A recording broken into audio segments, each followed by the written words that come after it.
Here with analysis, Republican Alabama gubernatorial candidate Senator Tommy Tuberville and Fox News contributor Jason Chaffetz.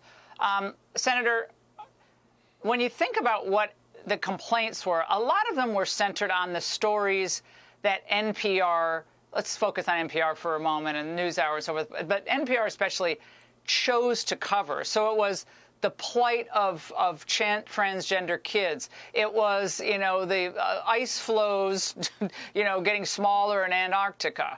It was the various other minority interests. It was anti-Trump. But it was a lot of times it was the stories they covered and not the stories that let's say conservative parents were worried about, like keeping kids out of school during COVID, et cetera, et cetera. Well, Laura, we did our research on this. We just don't vote on something to say we're going to cut something. And 90% of the product that they were putting out on NPR was left-leaning, very little right.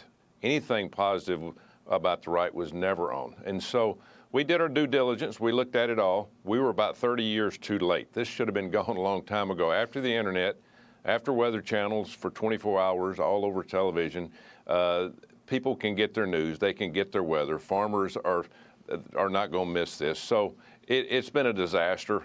It is a left-wing propaganda network. It is gone, and thank God. Well, Jason, of course, the Democrats losing a propaganda machine, it's not sitting too well with them. They're mad. Watch.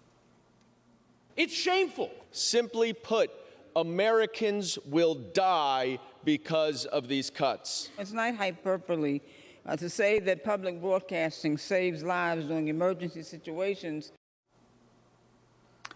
Senator, they are fighting, Jason, they are fighting to keep funding organizations that American taxpayers partly funded and knew and understood with their very eyes were biased.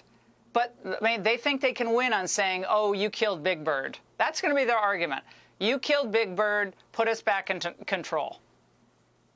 Yeah, people are going to die is just sort of the common, week in and week out thing. Seriously, by not having PBS broadcast down in Blanding, Utah, you think people are going to die because of that? I'm tired of paying it. We're $36 trillion in debt, folks.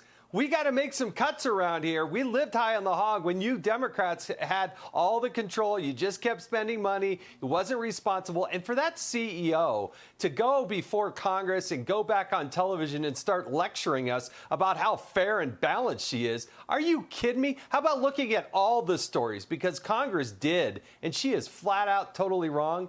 And now she doesn't have any money, at least not from taxpayers. Well, Senator, last year, a whistleblower actually testified a whistleblower of sorts. He's a former staffer of NPR. And he was like, look, there's credence to what the conservatives are saying. The people who work there, the people who, are there getting paid, making salaries, they all think the same way. I'm summing up his point of view. So insiders were even blowing the lid off this. Yeah, we looked at the employment of the NPR and the people that were employed there and did some background stuff. And they were all DEI. They were all woke. And so they get what they asked for.